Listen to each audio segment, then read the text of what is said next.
کہ ہم نبی علیہ الصلوۃ والسلام کی احادیث پڑھ سکیں، ان پہ غور و فکر کر سکیں اور پھر ان پہ عمل کر سکیں۔ اور کتاب جو آج ہم پڑھنے جا رہے ہیں وہ ہے عمدۃ الاحکام۔ یہ وہ کتاب ہے جس میں صحیح بخاری اور صحیح مسلم کی احادیث جمع کر دی گئی ہیں۔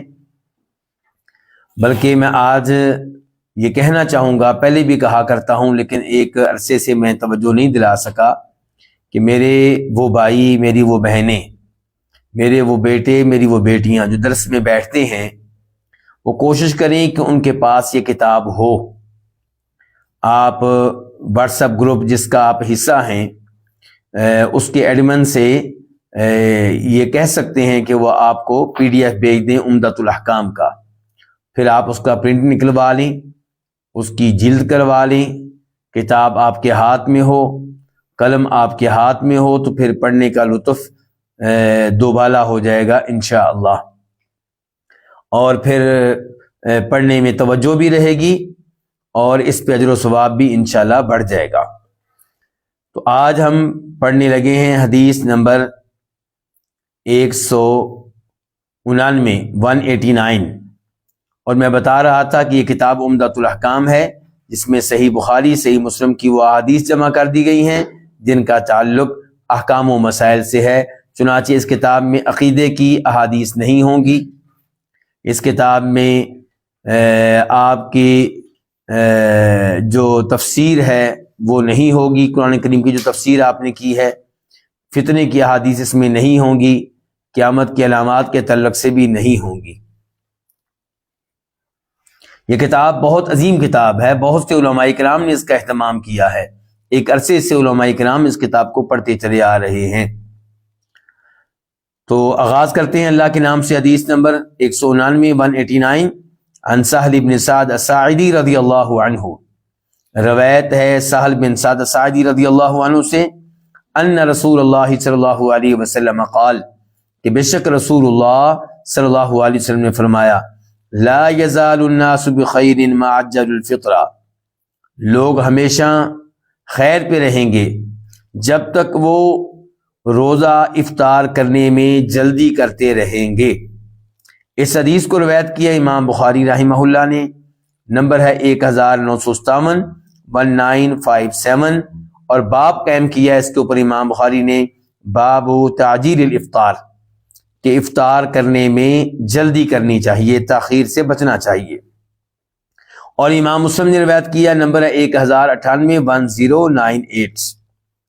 امام احمد اس حدیث کو روایت کرتے ہیں اور وہاں پہ یہ ہے کہ وَأَخَّرُ السُّحُورِ، کہ لوگ اس وقت تک خیر پہ رہیں گے جب تک وہ روزہ افطار کرنے میں جلدی کرتے رہیں گے، اور سحری لیٹ کریں گے تب تک لوگ خیر پہ رہیں گے۔ اس حدیث کو امام احمد نے روایت کیا ہے، نمبر ہے 1312 1312۔ لیکن یہ امام احمد والی جو حدیث ہے اس کے راوی ابو ذر رضی اللہ تعالی عنہ ہیں، اور امام احمد والی حدیث کو مسند احمد کے محققین نے ضعیف قرار دیا ہے۔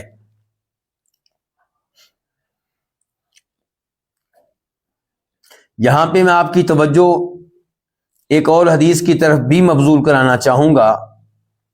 اس حدیث کے راوی ہیں ابو عطیہ، اور اس کا نمبر ہے مسلم شریف میں 1099 1099، اور ابو داؤد شریف میں اس کا نمبر ہے 2354 2354۔ یہ جو آخری حدیث ہے جس کی طرف میں نے ابھی اشارہ کیا ہے، اس کا مفہوم میں آپ کو بتا دیتا ہوں کہ سیدہ عائشہ رضی اللہ عنہا کو بتایا گیا کہ نبی علیہ الصلوۃ والسلام کے 2 صحابی ہیں، ان میں سے ایک افطاری کرنے میں جلدی کرتے ہیں۔ کیا مطلب؟ عصر کے ٹائم افطاری کر لیتے ہوں گے، مطلب یہ ہے کہ سورج غروب ہوتے ہی افطاری کر لیتے ہیں، مزید تاخیر نہیں کرتے۔ اور دوسرے صحابی سورج غروب ہو جانے کے باوجود کچھ نہ کچھ تاخیر کرتے ہیں۔ سوال کرنے والے کے سوال کا مقصد یہ تھا کہ آپ بتائیں ان میں سے کس کا عمل سنت کے مطابق ہے۔ تو سیدہ عائشہ نے پوچھا کہ جو افطاری کرنے میں جلدی کرتے ہیں یعنی کہ سورج غروب ہو جانے کے بعد، یہ کون ہے؟ بتایا کہ عبداللہ بن مسعود ہیں۔ سیدہ عائشہ نے کہا نبی علیہ الصلوۃ والسلام بھی یوں ہی کیا کرتے تھے، یعنی کہ افطاری کرنے کے بعد سورج غروب ہو جانے کے بعد روزہ افطار کرنے میں جلدی کرتے تھے، احتیاط وغیرہ کے نام پہ تاخیر نہیں کرتے تھے۔ اور جو حدیث ابھی ہم نے پڑھی ہے اس میں کیا بتایا جا رہا ہے کہ سورج غروب ہونے کے بعد تاخیر نہ کرنا، افطاری کرنے میں جلدی کرنا، یہ خیر کی علامت ہے۔ اور اس سے ملتی جلتی حدیث امام ابو داؤد روایت کرتے ہیں، نمبر ہے 2353 2353، اور وہاں راوی ہیں ابو ہریرہ رضی اللہ تعالی عنہ، فرماتے ہیں نبی علیہ الصلوۃ والسلام لا یزال الناس لا یزال الدین معذرت لا یزال الدین ظاہرا ما عجل الناس الفطرہ، دین تب تک غالب رہے گا، دین تب تک غالب رہے گا جب تک لوگ روزہ افطار کرنے میں جلدی کرتے رہیں گے۔ یعنی کہ آپ سنت کے مطابق روزہ افطار کرنے میں جلدی کریں گے تو اللہ تعالیٰ ایسے مسلمانوں کو کیا دے گا؟ غلبہ دے گا۔ لأن اليہود والنصارى یؤخرون، کیونکہ سورج ڈوبنے کے بعد جلدی افطار نہ کرنا، افطار کرنے میں تاخیر سے کام لینا، یہ کن کی عادت ہے؟ یہودیوں اور عیسائیوں کی عادت ہے۔ اس حدیث کو شیخ البانی رحمہ اللہ نے حسن درجے کی حدیث قرار دیا ہے، قابل قبول حدیث ہے۔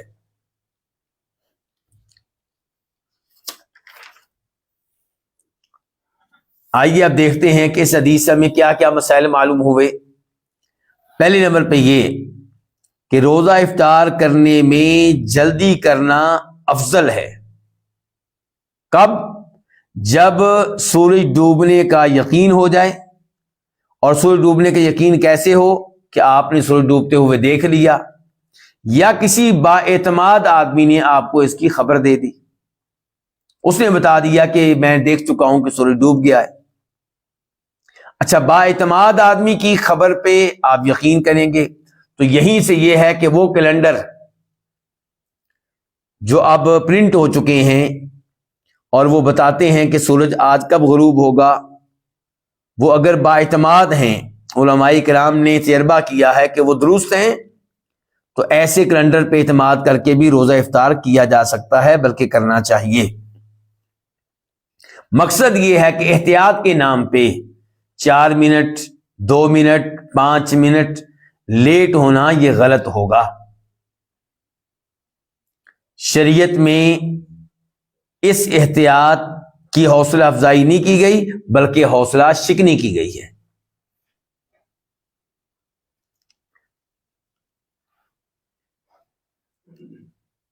دوسرا مسئلہ اس حدیث سے معلوم ہوا کہ روزہ افطار کرنے میں جلدی کرنا دلیل ہوگا اس بات کی کہ خیر موجود ہے ان لوگوں میں جو روزہ افطار کرنے میں جلدی کرتے ہیں سورج ڈوبنے کے بعد، اور یہ دلیل ہوگی اس بات کی کہ خیر سے دور ہیں وہ لوگ جو سورج ڈوبنے کے باوجود روزہ افطار کرنے میں دیر کرتے ہیں، تاخیر سے کام لیتے ہیں۔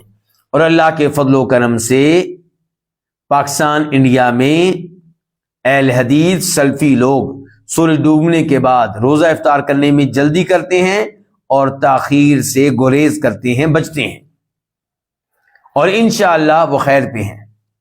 اسی لیے اللہ تعالیٰ ان کو مزید توفیق دیتا ہے کس چیز کی؟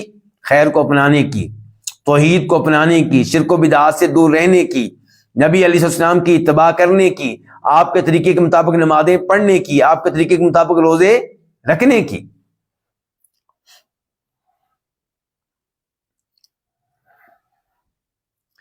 تیسرے نمبر پہ اس حدیث کے تعلق سے یہ بتا دینا مناسب ہوگا کہ خیر سے مراد یہاں پہ کیا ہے۔ آپ نے فرمایا نا آپ علیہ السلام نے کہ لوگ خیر پہ رہیں گے جب تک روزہ افطار کرنے میں جلدی کرتے رہیں گے، تو خیر سے کیا مراد ہے؟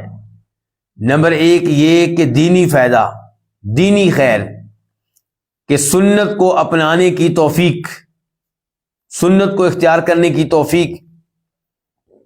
اور دنیاوی فائدہ کیا ہے کہ آپ صبح سے بھوکے ہیں، آپ کے جسم کو خوراک کی ضرورت ہے، طاقت کی ضرورت ہے، تو اب اسے خوراک دینے میں، طاقت دینے میں تاخیر نہ کریں۔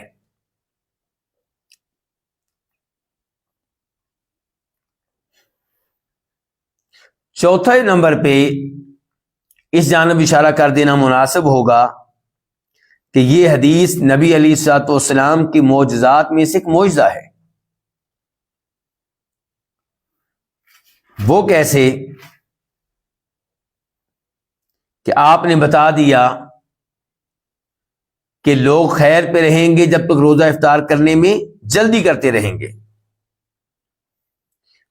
اس سے یہ پتا چلا کہ جو روزہ افطار کرنے میں تاخیر کریں گے سورج ڈوبنے کے بعد وہ خیر پہ نہیں ہوں گے۔ اور آج آپ دیکھ لیں کون لوگ ہیں جو روزہ افطار کرنے میں تاخیر کرتے ہیں، حتیٰ کہ ستاروں کا انتظار کرتے رہتے ہیں۔ یہ رافضی قسم کے لوگ ہیں، وہ جو صحابہ کرام کے دشمن ہیں، وہ جن میں بہت سی شرکیات اور بدعات پائی جاتی ہیں۔ اور اس معاملے میں وہ کن کے نقش قدم پہ چل رہے ہیں؟ یہودیوں کے نقش قدم پہ۔ یہودی کب روزہ افطار کرتے ہیں؟ جب ستارے نظر آتے ہیں۔ اور یہاں پہ حدیث ہے نبی علیہ السلام کی، جس کے راوی یہی صحابی ہیں سہل بن سعد الساعدی، کہ فرمایا نبی کریم صلی اللہ علیہ وسلم نے، لا تزال امتی علی سنتی ما لم تنتظر بفطرها النجوم، میری امت میرے طریقے پہ کاربند رہے گی، گامزن رہے گی۔ کب تک؟ جب تک وہ روزہ افطار کرنے میں ستاروں کے انتظار کی عادت میں مبتلا نہیں ہوتے۔ اس حدیث کو روایت کی امام ابن خزیمہ رحمہ اللہ نے، نمبر ہے 2061 2061۔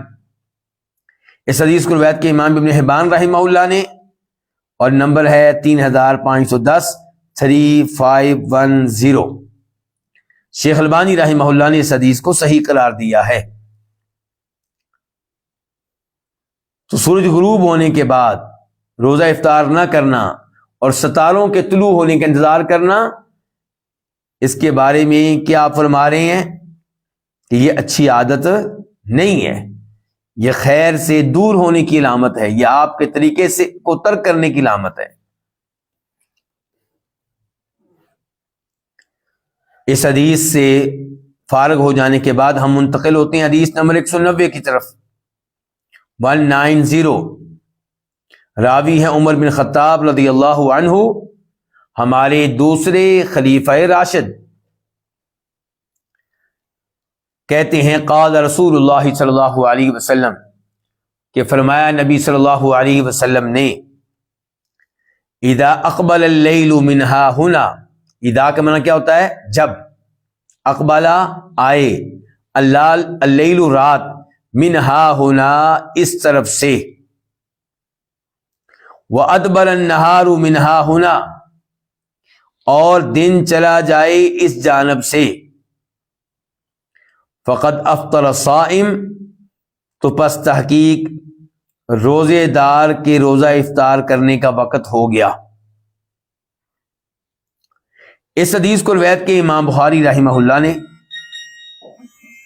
اور نمبر ہے وہاں پہ اس کا 1954 1954۔ اور اس کے اوپر امام بخاری نے باب کیا قائم کیا ہے؟ باب متا یحل فطر الصائم، کہ روزے دار کا روزہ افطار کرنا یہ کب درست ہوگا، کب جائز ہوگا، کب حلال ہوگا؟ دوسرے لفظوں میں کب روزے دار کی روزہ افطار کرنے کے وقت کا آغاز ہوگا؟ بخاری شریف کی اس حدیث میں یہ الفاظ بھی آئے ہیں کہ جب رات اس جانب سے آ جائے اور دن اس جانب سے چلا جائے وغربت الشمس، اور سورج غروب ہو جائے. یہ سورج غروب ہو جائے کہ الفاظ اس حدیث میں نہیں ہیں جو ابھی ہم پڑھ رہے ہیں، لیکن بخاری شریف میں موجود ہیں. تو رات ادھر سے آ جائے، دن ادھر سے چلا جائے اور سورج غروب ہو جائے، فقد افطر الصائم، تو یقیناً روزے دار کی روزہ افطار کرنے کا وقت ہو گیا. اس حدیث کو روایت کیا ہے امام مسلم نے بھی، اور وہاں پہ اس کا نمبر ہے 1100.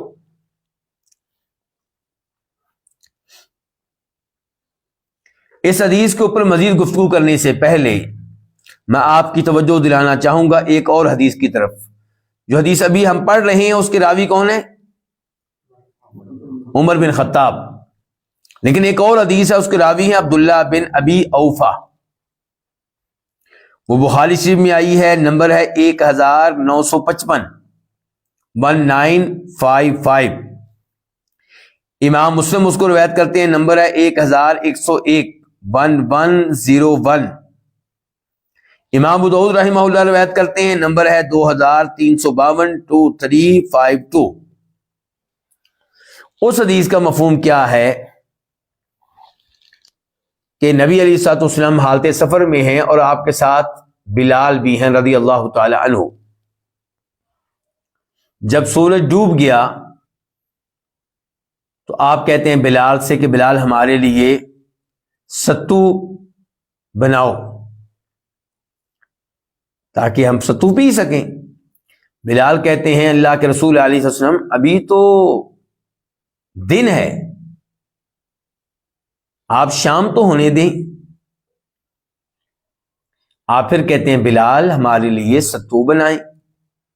بلال کہتے ہیں اللہ کے رسول علیہ وسلم ابھی تو دن ہے، رات ہونے دیں، شام ہونے دیں. آپ نے تیسری بار کہا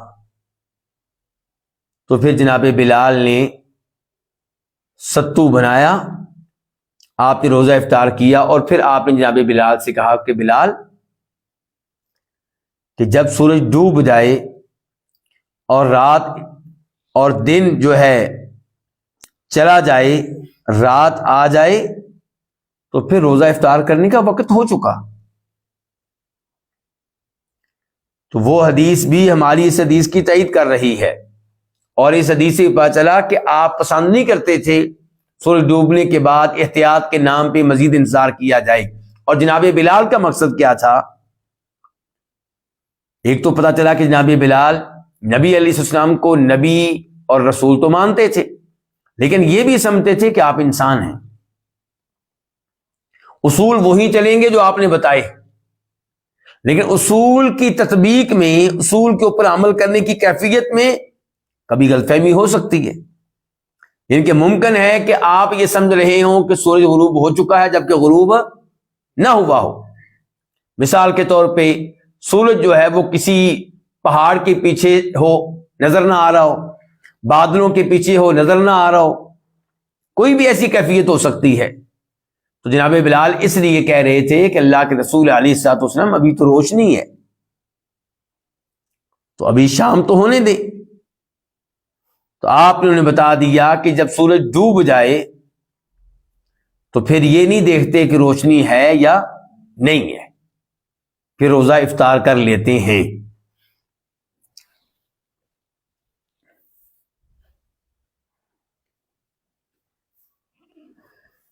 تو خلاصہ کلام یہ ہے کہ شرعی روزے کا وقت کیا ہے؟ فجر طلوع ہونے سے لے کے سورج غروب ہونے تک.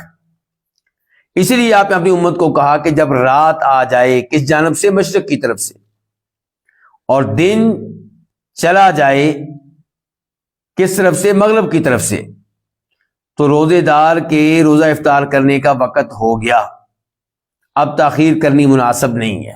اس حدیث سے مسائل کیا معلوم ہوئے؟ نمبر 1، وہی مسئلہ جو پہلی حدیث سے بھی معلوم ہوا تھا کہ جب سورج کے غروب ہونے کا یقین ہو جائے تو پھر روزہ افطار کرنے میں جلدی کرنا افضل اور بہتر ہے.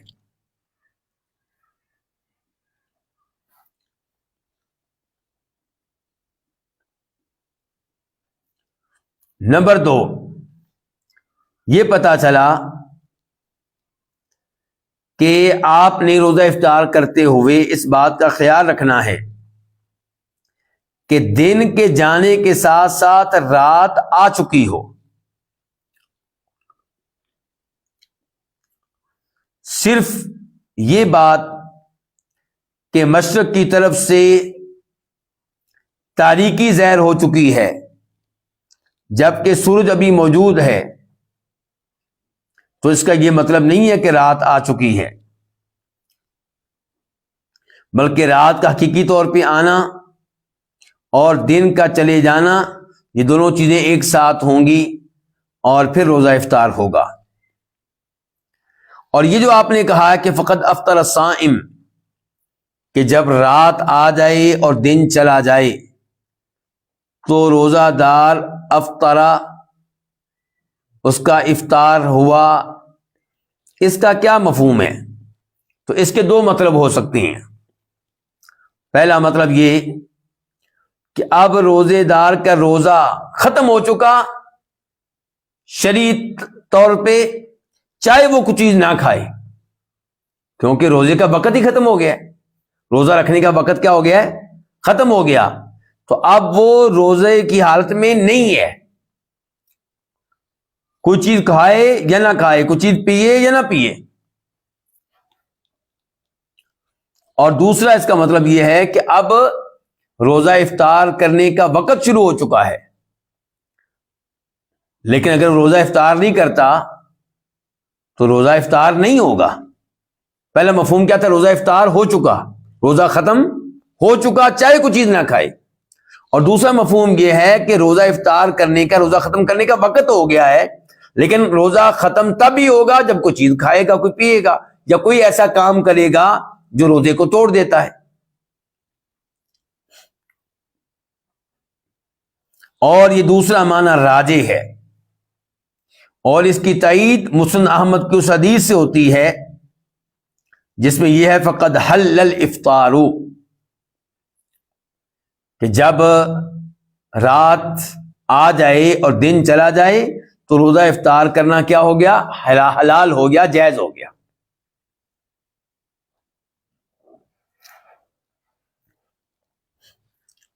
اب ہم منتقل ہوتے ہیں حدیث نمبر 191 کی طرف، 191 کی طرف. راوی ہیں عبداللہ بن عمر رضی اللہ عنہما.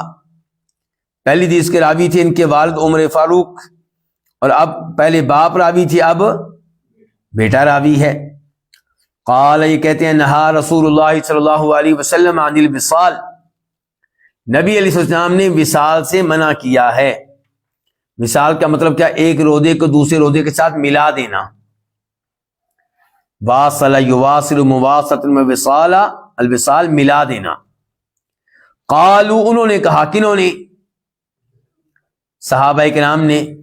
یا رسول اللہ، اے اللہ کے رسول، انک تواصل، کہ بے شک آپ تو وصال کرتے ہیں. کیا مطلب؟ مطلب یہ ہے کہ آپ ہمیں وصال سے کیسے روک رہے ہیں جبکہ آپ خود وصال کرتے ہیں، اور اللہ تعالی نے ہمیں حکم دیا کہ ہم آپ کی پیروی کریں، آپ کے نقش قدم پہ چلیں. اللہ تعالیٰ تو کہہ رہے ہیں قل ان کنتم تحبون اللہ فاتبعونی، اگر تم صحیح معنوں میں اللہ سے محبت کرتے ہو، مجھ سے محبت کرتے ہو، تو میرے نبی کی پیروی کرو.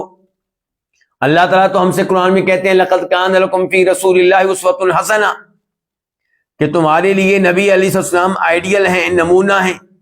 آپ کو دیکھ دیکھ کے اللہ کی عبادت کرنی ہے، عبادت میں آپ کا طریقہ اختیار کرنا ہے.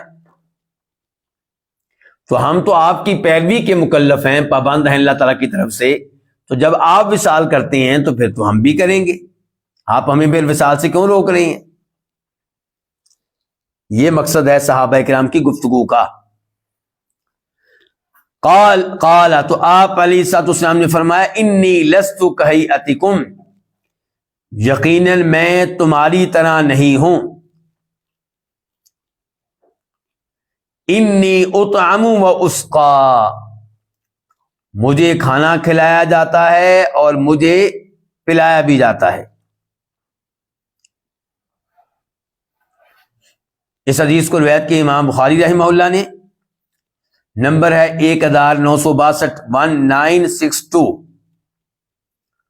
اور اس کو روایت کی امام مسلم نے، نمبر ہے 1102 1102۔ جو حدیث ہم نے ابھی پڑھی ہے اس کے راوی کون تھے؟ عبداللہ بن عمر۔ اسی حدیث کو روایت کرتے ہیں ابو ہریرہ بھی، ورواہ ابو ہریرہ تھا، اس حدیث کو ابو ہریرہ بھی روایت کرتے ہیں۔ ابو ہریرہ کی حدیث کا بخاری شریف میں نمبر ہے 1966 1966، اور مسلم میں نمبر ہے اس کا 1103 1103۔ اسی حدیث کو سیدہ عائشہ بھی روایت کرتی ہیں، اور ان کی حدیث کا نمبر ہے بخاری شریف میں 1964 1964، اور مسلم میں نمبر ہے 1105 1105۔ اسی حدیث کو روایت کرتے ہیں انس بن مالک رضی اللہ عنہ بھی، نمبر ہے اس کا بخاری میں 1961 1961، اور امام مسلم اس کو روایت کرتے ہیں، نمبر ہے 1104 1104۔ ہماری کتاب کے مؤلف کہتے ہیں، ہماری کتاب سے مراد کون سی کتاب ہے؟ عمدۃ الاحکام جو ہم پڑھ رہے ہیں آج کل، اور اس کتاب کے مؤلف کا نام کیا ہے؟ امام عبد الغنی المقدسی۔ تو امام مقدسی فرماتے ہیں کہ مسلم میں ہے ابو سعید خدری سے، یعنی کہ یہ حدیث مسلم شریف میں ابو سعید خدری سے بھی مروی ہے، وہ صحابی بھی اس کو روایت کرتے ہیں، اور وہاں پہ یہ الفاظ آئے ہیں فَأَيُّكُمْ أَرَادَ أَن يُوَاصِلْ، تو جو تم میں سے وصال کرنا چاہے، روزے کو روزے کے ساتھ ملانا چاہے، یعنی کہ افطاری نہ کرنا چاہے اور کہیں میں مزید آگے روزہ جاری رکھوں گا، فرمایا فَأَيُّكُمْ أَرَادَ أَن يُوَاصِلْ، تم میں سے جو کوئی وصال کرنا چاہے فَلْيُوَاصِلْ إِلَى السَّحَرِ، تو اس کو چاہیے کہ وصال کرے سحری تک، یعنی کہ سحری کے بعد نہ کرے۔ یہ جو الفاظ ہیں جن کے بارے میں ہمارے مؤلف کہہ رہے ہیں کہ یہ مسلم شریف میں آئے ہیں اور روایت کرنے والے ابو سعید خدری ہیں، تو صحیح بات یہ ہے کہ یہ مسلم شریف میں یہ الفاظ نہیں آئے۔ یہ کہاں ہیں؟ بخاری شریف میں آئے ہیں۔ یہ کہ مؤلف کو غلط فہمی ہو گئی ہے، مؤلف نے کہہ دیا کہ مسلم میں آئے ہیں، یعنی کہ بخاری میں نہیں آئے، جبکہ صحیح بات یہ کہ بخاری میں آئے ہیں اور مسلم میں نہیں آئے۔ بخاری شریف میں اس کا نمبر کیا ہے؟ 1963 1963، اور بخاری میں مزید آئے ہیں، نمبر ہے 1967 1967۔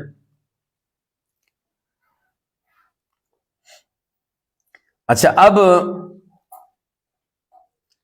اس حدیث سے کیا پتا چلا کہ نبی علیہ الصلوۃ والسلام خود تو وصال کرتے تھے، صحابہ کرام کو وصال سے روک دیا۔ آپ علیہ السلام وصال کرتے تھے، کیا مطلب؟ ایک روزے کے ساتھ دوسرا روزہ بھی ملا لیتے۔ مثال کے طور پہ آج کون سا دن ہے جی؟ اتوار ہے، انگلش میں کیا کہتے ہیں اس کو؟ سنڈے۔ اتوار کو، سنڈے کو آپ نے روزہ رکھا اور فجر سے پہلے آپ نے سحری کھائی۔ اب روزہ آپ کا شروع ہو گیا، مغرب کے وقت آپ نے افطاری نہیں کی، فجر تک آپ نے کچھ نہیں کھایا، اور فجر کے بعد اگلے روزے کا آپ نے آغاز کر دیا۔ اگلے دن مغرب تک آپ نے کچھ نہیں کھایا، اب 2 روزے مسلسل آپ نے رکھے، اور اگلے دن مغرب کے وقت جا کر آپ نے کھانا کھایا اور روزہ افطار کیا۔ تو آپ اتنا لمبا وصال کر لیا کرتے تھے۔ صحابہ کرام کو پہلے تو آپ نے وصال سے منع کیا، لیکن صحابہ کرام آپ کے نقش قدم پہ چلنا چاہتے تھے، آپ کی اتنا عبادت کرنے کا انہیں شوق تھا، آپ سے سچی محبت کرتے تھے، تو آپ نے ان سے کہا کہ اگر تم نے ضرور وصال کرنا ہے تو پھر سحری تک کر لو۔ کیا مطلب؟ یعنی کہ آج سنڈے ہے، مثال کے طور پہ آج روزہ شروع کیا کب؟ فجر سے پہلے، تو مغرب کے وقت ٹھیک ہے، تم نہیں روزہ افطار کرنا چاہتے، نہ کرو، پوری رات ایسے گزار لو، لیکن اگلے دن فجر سے پہلے سحری کھاؤ۔ ایک دن اور ایک رات کا روزہ تمہارے لیے کافی ہے، تم نے دن کے ساتھ رات کو ملا دیا، روزے کی کیفیت ملی، اتنا کافی تمہارے لیے، اگلا دن تم نے ساتھ نہیں ملانا۔ یہ مسئلہ واضح ہو گیا علماء کرام؟ اچھا جی، اب آتے ہیں اس حدیث میں. ایک تو آپ نے یہ کہا ہے کہ میں تمہاری طرح نہیں ہوں، تو کیا نبی علیہ الصلوۃ والسلام انسان نہیں تھے؟ جی، پہلی بات تو یہ واضح ہو جائے کہ شان کے لحاظ سے، مقام کے لحاظ سے تو کوئی شک و شبہ نہیں ہے. ہم اور آپ کوئی مقابلہ ہی نہیں ہے. آپ تمام نبیوں کے امام ہیں، تمام انسانوں میں سب سے افضل ہیں، سب سے اعلیٰ ہیں، سب سے مقدس ہیں، سب سے محترم ہیں. آپ کی شان کو ہم نہیں پا سکتے، آپ کی شان کو صحابہ کرام نہیں پا سکتے. لیکن قرآن کہتا ہے قل انما انا بشر مثلکم، سورہ کاف، کہ اس میں کوئی شک و شبہ نہیں ہے کہ میں تمہاری طرح کا ہی ایک بشر ہوں. تو اس سے کیا مراد ہے کہ میں تمہاری طرح ہوں بشر ہونے کے لحاظ سے؟ کیا مطلب؟ جیسے تم کھانا کھاتے ہو میں بھی کھاتا ہوں، تم شادیاں کرتے ہو تمہاری بیویاں ہیں، میں بھی شادی کرتا ہوں میری بھی بیویاں ہیں، تم اولاد لیتے ہو تمہاری اولاد ہے، میں بھی اولاد لیتا ہوں میری بھی اولاد ہے، تم سوتے ہو میں بھی سوتا ہوں، تمہیں واش روم میں جانا پڑتا ہے مجھے بھی جانا پڑتا ہے، تم پیشاب کرتے ہو مجھے بھی کرنا پڑتا ہے، تم تھک جاتے ہو کام کرتے ہوئے میں بھی تھک جاتا ہوں. تو اس لحاظ سے آپ بشر ہیں. لیکن شان کے لحاظ سے وہاں بھی بتا دیا گیا سورہ کہف میں بھی، یوحا الی انما الہکم الہ واحد، میرے اوپر تو وہی نازل ہوتی ہے. اور ہمارے اوپر کیا وہی نازل ہوتی ہے جی؟ نہیں. صحابہ کرام کے اوپر وہی نازل ہوتی تھی؟ نہیں. تو شان کے لحاظ سے تو یقیناً آپ سب سے آگے نکل گئے، لیکن بشر ہونے کے لحاظ سے آپ انسانوں کی طرح ایک انسان تھے. لیکن یہاں پہ آپ کہہ رہے ہیں انی لست کہیاتکم، میں تمہاری طرح نہیں ہوں. تمہاری طرح نہیں ہوں اس کا مطلب آپ نے بتا دیا انی اطعم و اسقی، کہ مجھے روزہ رکھنے کے باوجود کھلایا بھی جاتا ہے پلایا بھی جاتا ہے. تو اب پتہ کیا چلا؟ قرآن کی اس آیت کو آپ ملا لیں، سورہ کاف کی آیت اور اس حدیث کو، تو پتہ یہ چلے گا کہ آپ شان کے لحاظ سے تو سب سے آگے، لیکن بشریت کے لحاظ سے آپ بشر تھے. لیکن چند امور میں آپ عام انسانوں سے مختلف تھے. ان میں سے ایک یہ ہے کہ روزہ رکھنے کے باوجود آپ کو کھلایا جا رہا ہے، آپ کو پلایا جا رہا ہے. لیکن میرا سوال پھر آپ سے یہ ہوگا کہ اگر آپ کو کھلایا جاتا تھا روزے کی حالت میں اور پلایا جاتا تو پھر روزہ کیسے ہو گیا؟ کیوں حسن بھائی، پھر روزہ ہوا؟ پھر روزہ تو نہ ہوا. اسی لیے علماء کرام کا یہاں پہ اختلاف ہے کہ اس کا کیا مطلب ہے کہ مجھے روزے کی حالت میں کھلایا جاتا ہے پلایا جاتا ہے. کچھ لوگوں کا موقف یہ تھا کہ آپ کو حقیقتاً روزے کی حالت میں کھانا کھلایا جاتا تھا، پانی پلایا جاتا تھا. جن لوگوں نے یہ موقف اختیار کیا ہے وہ کہتے ہیں حدیث میں واضح طور پہ آپ کہہ رہے ہیں مجھے کھلایا جاتا ہے پلایا جاتا ہے، تو ہم تعبیر کیوں کریں؟ دوسرا موقف یہ ہے کہ آپ کو کھانا نہیں کھلایا جاتا تھا، آپ کو پانی نہیں پلایا جاتا تھا. مراد یہ ہے کہ روحانی طور پہ آپ کو طاقت ملتی تھی. اللہ تعالیٰ کے ساتھ جو آپ کا تعلق تھا، اللہ تعالیٰ کے ساتھ آپ کی سرگوشیاں، وہی کا آپ کے اوپر نازل ہونا، اور پھر آپ کو جو اللہ سے محبت تھی، یہ ایک روحانی طاقت ہے. پھر جو آپ عبادت کرتے ہیں اللہ تعالیٰ کی، یہ ایک روحانی طاقت ہے.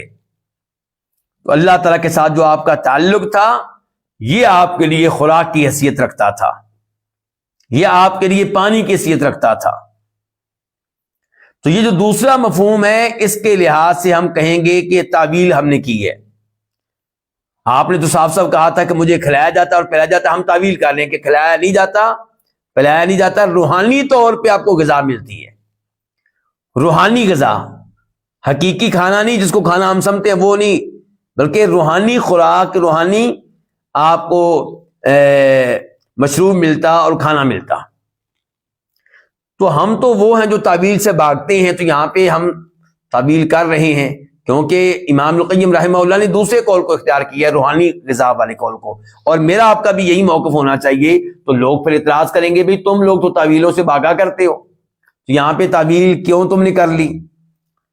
تم کیوں نہیں کہتے کہ حقیقتاً آپ کو کھانا کھلایا جاتا ہے اور پلایا جاتا ہے؟ تو اس کی وجہ بتا دی ہے کہ اگر آپ کو حقیقتاً کھانا کھلایا جاتا ہو، پلایا جاتا ہو، تو پھر روزہ تو نہ ہوا، پھر روزہ نہ ہوا۔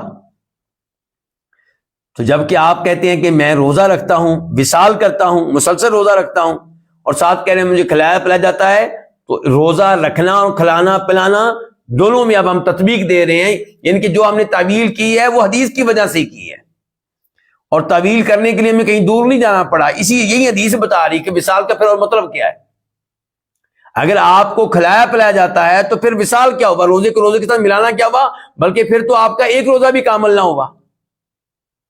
مثال کے طور پہ ایک روزے میں اگر آپ کو کھلا دیا جاتا تھا زور کے ٹائم، تو وہ روزہ بھی پورا نہ ہوا، اور اگر آپ کو کھلایا جاتا تھا مغرب کے بعد یا عشاء کے بعد، تو پھر روزے کے ساتھ روزے کو ملانا نہ ہوا، پھر ایک روزہ الگ ہو گیا، دوسرا روزہ الگ ہو گیا۔ جبکہ آپ کہتے ہیں کہ میں وصال کرتا ہوں، صحابہ کرام بھی کہتے ہیں آپ وصال کرتے ہیں، تو یہ وصال کے الفاظ بتا رہے ہیں کہ جو آپ کو خوراک دی جاتی تھی وہ حقیقی خوراک نہیں تھی، بلکہ معنوی اور روحانی خوراک تھی، یعنی کہ اللہ کے ساتھ تعلق، اللہ کے ساتھ سرگوشیاں، قرآن پڑھنا، ذکر کرنا، اللہ سے محبت، یہ اس سے آپ کو طاقت ملتی تھی۔ اس سے آپ کو کیا ملتی تھی؟ طاقت ملتی تھی آپ کو اس سے، یہ مراد ہے۔ امام القیم رحمہ اللہ نے اس موضوع پہ تفصیل کے ساتھ گفتگو کی اپنی کتاب زاد المعاد میں۔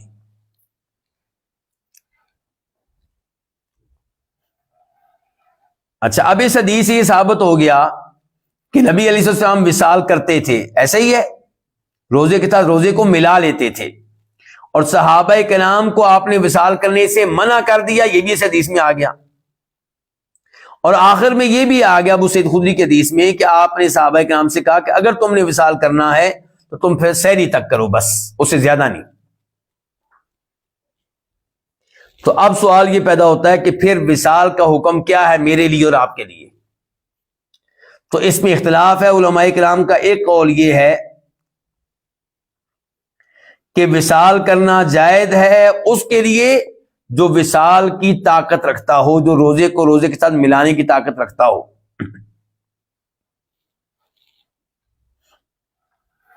یہ موقف ہے عبداللہ بن زبیر رضی اللہ تعالیٰ عنہ کا اور سلف میں سے کئی بزرگوں کا۔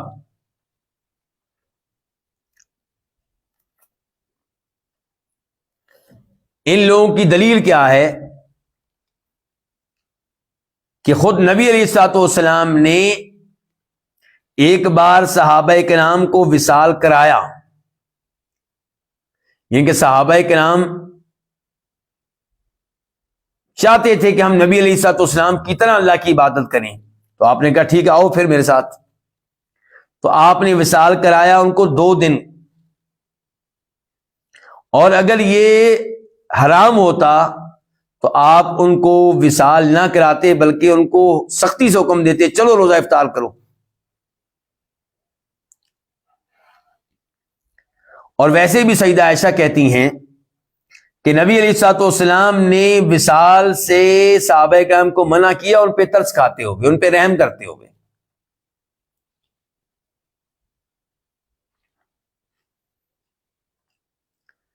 تو اس لیے اگر وصال کرنے کا مقصد یہودیوں عیسائیوں کی مشابہت نہ ہو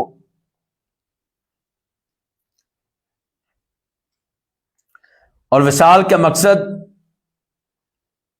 روزہ افطار کرنے میں جلدی کرنے کی جو سنت ہے اس سے اعراض نہ ہو تو پھر وصال کرنا ممنوع نہیں ہے اس کے لیے جو وصال کرنے کی طاقت و قدرت رکھتا ہے۔ دوسرا موقف علماء کرام کا یہ ہے کہ وصال ہمارے لیے، میرے لیے، آپ کے لیے کیا ہے؟ حرام ہے۔ یہ موقف ہے امام ابو حنیفہ رحمہ اللہ کا، امام مالک کا، امام شافعی کا۔ ان کی دلیل کیا ہے کہ آپ نے وصال کرنے سے منع کیا ہے، اور جس چیز سے آپ منع کر دیں وہ حرام ہوا کرتی ہے، اور جہاں تک تعلق ہے اس بات کا کہ آپ نے صحابہ کرام کو وصال کرایا اور کہا آؤ کرو میرے ساتھ مل کے وصال، تو اس کا مقصد یہ نہیں تھا کہ صحابہ کرام کو بتایا جائے کہ یہ جائز ہے، بلکہ اس کا مقصد صحابہ کرام کو سزا دینا تھا۔ سزا کیا؟ کہ آپ نے ان کو کہا کہ وصال تم نہ کرو، میری نقل نہ کرو، میں اس معاملے میں تم سے مختلف ہوں، لیکن وہ پھر بھی شوق رکھتے تھے، تو آپ نے کہا آؤ پھر 1 دن کا وصال ہوا، 2 دن کا ہوا، اور اس کے بعد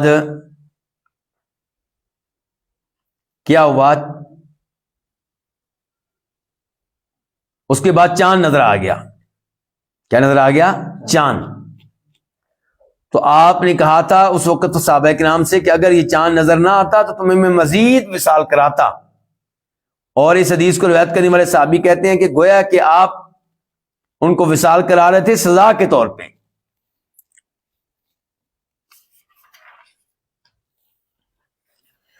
اور تیسرا موقف یہ ہے اس مسئلے میں کہ وصال کرنے نہ کرنے کے معاملے میں کچھ تفصیل ہے۔ یہ موقف ہے امام احمد کا، امام اسحاق بن راہویہ کا، امام ابن خزیمہ کا، ابن المنذر کا، اور وہ یہ کہ وصال جائز ہے لیکن سحری تک بس،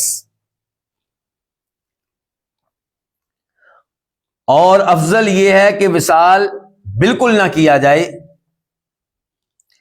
تاکہ روزہ افطار کرنے میں جلدی کرنے کی احادیث پہ عمل ہو سکے۔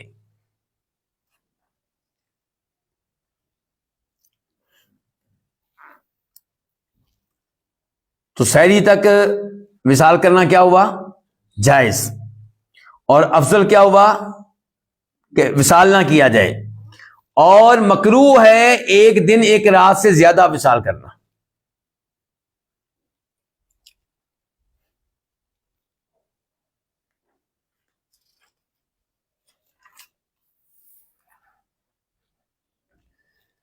امام ابن القیم رحمہ اللہ کہتے ہیں اس آخری موقف کے بارے میں کہ یہ موقف عدل و انصاف پہ مبنی ہے، کیونکہ نبی علیہ الصلوۃ والسلام نے کہا تھا ابو سعید خدری کی حدیث میں لا تواصلوا، تم وصال نہ کرو، وَأَيُّكُمْ أَرَادَ أَن يُوَاصِلْ فَلْيُوَاصِلْ إِلَى السَّحَرِ، اور جو وصال کرنا چاہے وہ سحری تک کرے بس۔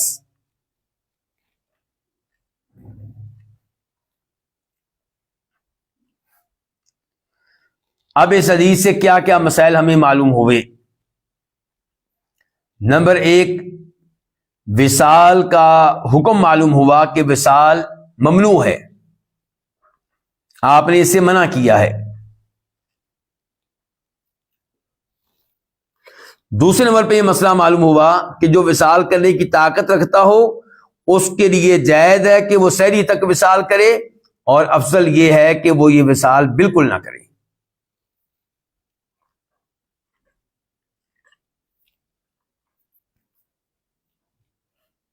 تیسرے نمبر پہ پتا چلا کہ اللہ تعالیٰ اپنے بندوں پہ کس قدر مہربان ہیں، کس قدر رحمت کرنے والے ہیں، کہ اللہ تعالیٰ اپنے بندوں کو منع کرتے ہیں ان کاموں سے جن میں مشقت ہو، جن میں ضرر پہنچنے کا خطرہ ہو۔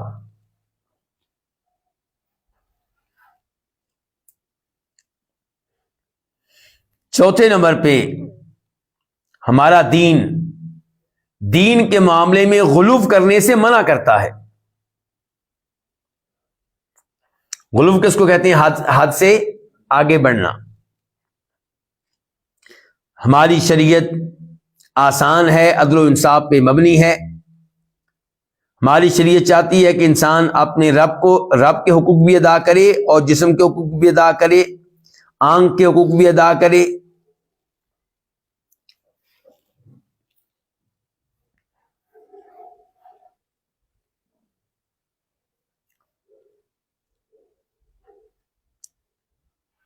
اور یہ بھی پتہ چلا اس حدیث سے کہ سورج غروب ہونا یہ وقت ہے روزہ افطار کرنے کا، لیکن روزہ افطار تب ہوگا جب روزہ افطار کریں گے۔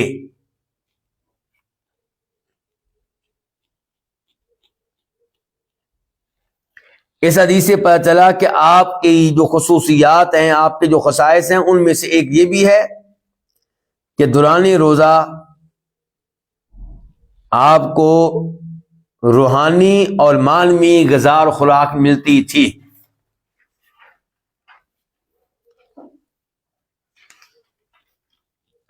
اب ہم بڑھتے ہیں حدیث نمبر 192 کی طرف، 192۔ اب راوی ہیں عبداللہ بن عمرو بن عاص رضی اللہ عنہما، قال، وہ کہتے ہیں، اخبر النبی صلی اللہ علیہ وسلم انی اقول، نبی علیہ الصلوۃ والسلام کو یہ بات بتائی گئی کہ میں یہ کہتا ہوں۔ میں کون؟ عبداللہ بن عمرو بن عاص کہہ رہے ہیں، نبی صلی اللہ علیہ وسلم کو یہ بات بتائی گئی کہ بے شک میں یہ کہتا ہوں کہ واللہ لاصومن النہار، اللہ کی قسم میں دن بھر روزہ رکھا کروں گا، ولاقومن اللیل، اور میں رات بھر قیام کیا کروں گا، اللہ کی عبادت کیا کروں گا، نماز پڑھا کروں گا۔ کب تک؟ 1 مہینے کا کورس ہے یا 1 سال کا کورس ہے؟ جی، ما عشت، جب تک میں زندہ رہوں گا، پوری زندگی میں نے کام کرنا ہے۔ دن کو روزانہ کیا ہوا کرے گا؟ روزہ، اور رات کو القیام، عبادت، تہجد، نماز۔ فقال رسول اللہ صلی اللہ علیہ وسلم، تو فرمایا نبی علیہ الصلوۃ والسلام نے، انت الذی قلت ذلک، تو نے یہ الفاظ کہے ہیں، تو ہی ہے جس نے یہ الفاظ کہے ہیں، تو ہی ہے جس نے یہ اعلان کیا ہے۔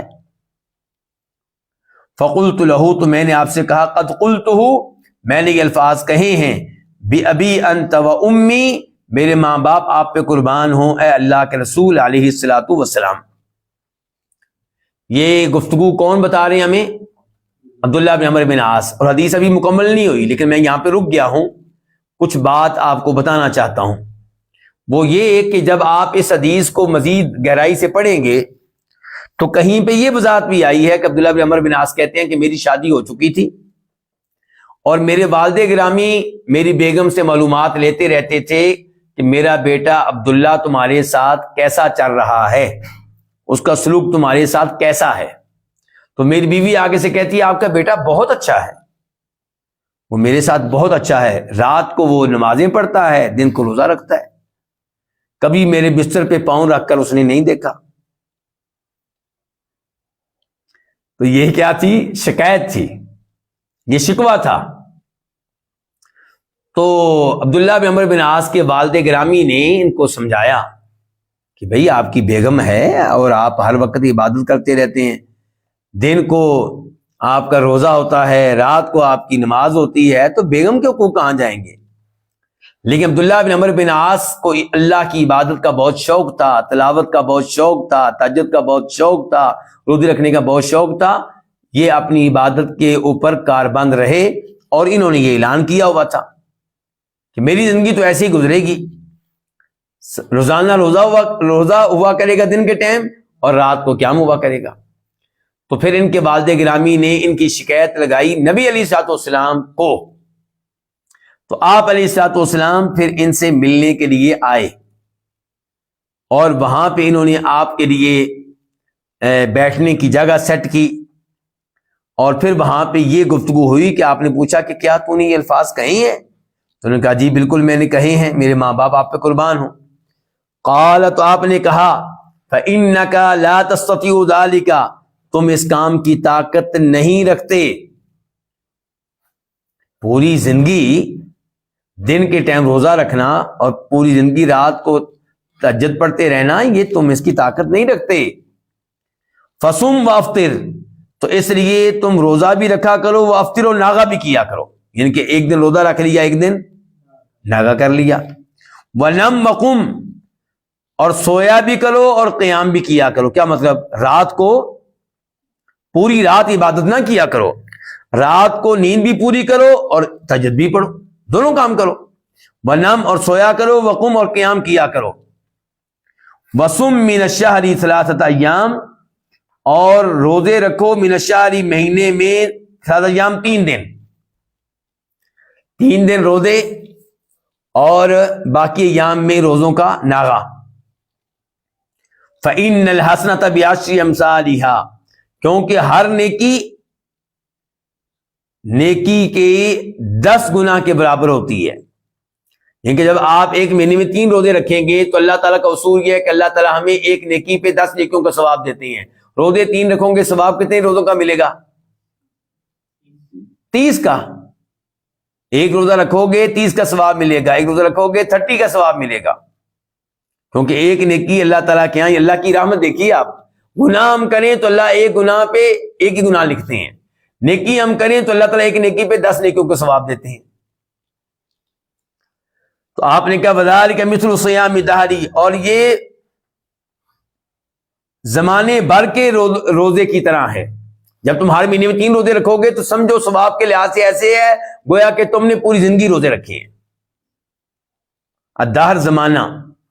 قلت، میں نے کہا، انی لاطیق افضل من ذلک، یقیناً میں اس سے افضل کام کی طاقت رکھتا ہوں. یعنی کہ آپ تو کہہ رہے ہیں نا کہ مہینے میں صرف 3 روزے رکھوں، جبکہ میں اس سے زیادہ کی طاقت رکھتا ہوں. قال، آپ نے کہا پھر یوں کرو، فصم یومن، ایک دن روزہ رکھا کرو، افطر یومینی، اور 2 دن ناغے کیا کرو. اب کتنے روزے ہوں گے مہینے میں؟ کیوں جی کتنے روزے ہوں گے؟ 10 روزے اور 20 ناغے، کیونکہ آپ نے کہا ایک دن روزہ رکھا کرو، 2 دن ناغے کیا کرو. قلت، تو میں نے کہا انی لاطیق افضل من ذلک، یقیناً میں اس سے افضل عمل کی طاقت رکھتا ہوں. قال، تو آپ نے کہا یوں کرو، فصم یومن، تم ایک دن روزہ رکھو، وافطر یومن، اور ایک دن ناغا کرو. اب مہینے کے کتنے روزے ہو گئے؟ 15 دن روزے، 15 دن ناغا. آپ نے مزید کہا فذالک صیام داؤد علیہ السلام، یہ داؤدی روزہ ہے، داؤد علیہ السلام والا روزہ ہے، وہ ایسے روزہ رکھتے تھے، ایک دن روزہ رکھتے تھے، ایک دن ناغا کرتے تھے. وہو افضل الصیام، اور یہ افضل ترین روزہ ہے، اس انداز سے روزہ رکھنا یہ سب سے بہتر ہے. فقلت، میں نے کہا انی لاطیق افضل من ذلک، البتہ میں اس سے زیادہ کی طاقت رکھتا ہوں. اب آپ نے الفاظ آگے غور سے سننے ہیں. آپ نے کیا کہا؟ لا افضل من ذلک، اس سے افضل کوئی عمل نہیں ہے. اگر کوئی 15 روزوں سے زیادہ روزے رکھتا ہے ہر مہینے، اور اس کا پوری زندگی کا یہ معمول ہے، سال کا یہ معمول ہے، تو یہ افضل عمل نہیں ہے. گویا کہ جو 15 روزے رکھے وہ اس سے افضل ہے جو کتنے رکھے گا؟ 20. جو 15 رکھے اس سے افضل ہے جو 30 رکھے گا. ہاں کسی مہینے میں اگر آپ پورا مہینہ روزہ رکھ لیں شعبان کے مہینے میں تو گنجائش ہے انشاءاللہ، لیکن پوری زندگی کا یہ معمول ہو تو یہ افضل عمل نہیں ہے. اسی طرح ہم کہتے ہیں کہ رمضان کے مہینے میں آپ 11 رکعتیں تراویح پڑھیں، لیکن سنت کے مطابق پڑھیں، لمبی پڑھیں، لمبے سجدے کریں، لمبا قیام کریں، یہ افضل ہے 11 سے زیادہ رکعتیں پڑھنے سے، کیونکہ یہ نبی علیہ الصلوۃ والسلام کا عمل ہے. اس حدیث کو روایت کے امام بخاری نمبر کیا 1976 1976، اور امام مسلم نے روایت کیا نمبر ہے 1159 1159، اور صحیح بخاری میں باب ہے اس کے اوپر، باب صوم الدہری، زمانے بھر کے روزے رکھنا. وفی روایت قال، اور ایک روایت میں ہے کہ آپ علیہ الصلوۃ والسلام نے کہا لا صوم فوق صوم اخی داؤد علیہ السلام شطر الدہری، میرے بھائی داؤد علیہ السلام کے روزوں سے اوپر کوئی روزہ نہیں ہے، یعنی کہ اس سے افضل کوئی روزہ نہیں ہے. شطر الدہری، آدھے زمانے کا روزہ. جب ہر مہینے 15 روزے رکھیں گے تو آپ کی زندگی میں روزے کتنے ہو گئے؟ آدھی زندگی روزوں میں، آدھی زندگی روزوں کے بغیر. فصوم یومن، تو اس لیے تم ایک دن کا روزہ رکھو، افطر یوم، اور ایک دن تم ناغا کرو. یہ جو آخری حصہ ہے حدیث کا، اس کو روایت کے امام بخاری نے نمبر ہے 1980 1980، باب ہے باب صوم داؤد، اور پھر روایت کیا 6277 کے طور پہ 6277، اور باب ہے باب من القی لہ وسادہ، باب وہ جس کے لیے گدا سیٹ کیا جائے، رکھا جائے، لگایا جائے، یا تکیہ سیٹ کیا جائے، رکھا جائے، لگایا جائے. اب اس حدیث سے کیا کیا مسائل معلوم ہوئے؟ نمبر 1، یہ پتا چلا کہ عبداللہ بن عمرو بن عاص صحابی، اور یہ بنو امیہ میں سے ہیں. کن میں سے ہیں؟ بنو امیہ میں. اور ابو ہریرہ کہا کرتے تھے ان کے بارے میں کہ نبی علیہ السلام کی حدیثوں کے معاملے میں مجھ سے کوئی آگے نہیں ہے سوائے عبداللہ بن عمر بن عاص کے، اور وہ بھی اس لیے مجھ سے آگے ہیں کہ وہ حدیثیں لکھا کرتے تھے، میں لکھتا نہیں تھا، صرف یاد کرتا تھا۔ حالانکہ ابو ہریرہ رضی اللہ عنہ سے بھی حدیثیں لکھوانا ثابت ہے، لیکن لکھوانے کا ان کے یہاں وہ اہتمام نہیں تھا جو کہ ان کے پاس تھا، عبداللہ بن عمر بن عاص کے پاس۔ تو پتہ چلا کہ عبداللہ بن عمر بن عاص خیر میں کتنی رغبت رکھتے تھے، کتنا شوق رکھتے تھے، اور یہ بھی پتہ چلا کہ ان میں روزے رکھنے کی کتنی طاقت تھی، کیونکہ انہوں نے قسم اٹھائی ہوئی تھی کہ زمانے بھر، زندگی بھر وہ روزہ رکھتے رہیں گے اور رات کا قیام کرتے رہیں گے، یعنی کہ پوری رات، آدھی رات نہیں، پوری رات۔ نمبر 2، یہ پتا چلا کہ نبی علیہ الصلوۃ والسلام جانتے تھے کہ انسان میں عمل کرنے کی کتنی طاقت ہے اور اس کا انجام کیا ہوتا ہے، کیونکہ آپ نے بتا دیا عبداللہ بن عمر بن عاص کو کہ تم یہ کام کرنے کی طاقت نہیں رکھتے۔ مطلب یہ تھا کہ ان قریب تمہارے لیے اس عمل پہ کاربند رہنا مشکل ہو جائے گا، آئندہ ایام میں تمہیں مشکل پیش آئے گی، اور ایسا ہی ہوا۔ آخری زندگی میں عبداللہ بن عمر بن عاص ان کے لیے اپنے اس معمول پہ کاربند رہنا مشکل ہو گیا، اور پھر وہ کہا کرتے تھے یا لیتنی قبلت رخصت النبی صلی اللہ علیہ وسلم، کاش کہ میں نے نبی علیہ السلام کی رخصت کو قبول کیا ہوتا۔ لیکن اس کے باوجود وہ روزے رکھتے رہے، قیام کرتے رہے، بس انہوں نے اپنی روٹین کو تھوڑا سا تبدیل کیا، انداز کو تبدیل کیا۔ نبی علیہ الصلوۃ والسلام لوگوں کو عمل بتاتے تھے ان کی طاقت کے مطابق، ان کے فرائض کے علاوہ۔ فرض تو ہر ایک نے کرنا ہی کرنا ہے، لیکن نفلی عبادات میں آپ ہر ایک کو بتاتے تھے اس کی طاقت کے مطابق۔ تو عبداللہ بن عمر بن عاص کو پہلے آپ نے کہا میں نے 3 روزے رکھنے کا، جب انہوں نے بتایا مجھے طاقت زیادہ ہے، اپنا شوق ظاہر کیا، تو پھر آپ نے کہا 1 دن روزہ رکھو 2 دن ناگا کرو۔ جب انہوں نے کہا مزید شوق ہے، مزید رغبت ہے، تو پھر آپ نے کہا 1 دن روزہ رکھو 1 دن ناگا کرو۔ چوتھے نمبر پہ یہ پتا چلا کہ افضل روزے کی آخری حد یہ ہے کہ آپ 1 دن روزہ رکھیں 1 دن ناگا کریں، اور یہی داؤد علیہ السلام کا روزہ ہے۔ 5ویں نمبر پہ اس حدیث سے پتا چلا کہ زمانے بھر کا روزہ رکھنا یہ کیا ہے، اسلام نے اس سے منع کیا ہے، یہ غلط ہے، کیونکہ آپ علیہ الصلوۃ والسلام کا فرمان ہے کہ 1 دن روزہ رکھو اور 1 دن ناگا کرو، اور دوسری حدیث میں آپ فرماتے ہیں لا صام من صام الابد، اس کے روزے ہی نہیں ہیں جو زندگی بھر کے روزے رکھے۔ 6 نمبر میں پتا چلا کہ شریعت ہماری میں آسانی ہے اور اس میں غلو وغیرہ نہیں ہے۔ اللہ رب العزت سے دعا ہے کہ اللہ تعالیٰ اس عظیم دین پہ عمل کرنے کی توفیق دے، اس کو اپنانے کی توفیق دے، اور ہر طرح کی بدعات سے اور غلطیوں سے اللہ تعالیٰ محفوظ رکھے۔ وصلی اللہ تعالیٰ علی نبینا محمد وعلی آلہ وصحبہ اجمعین۔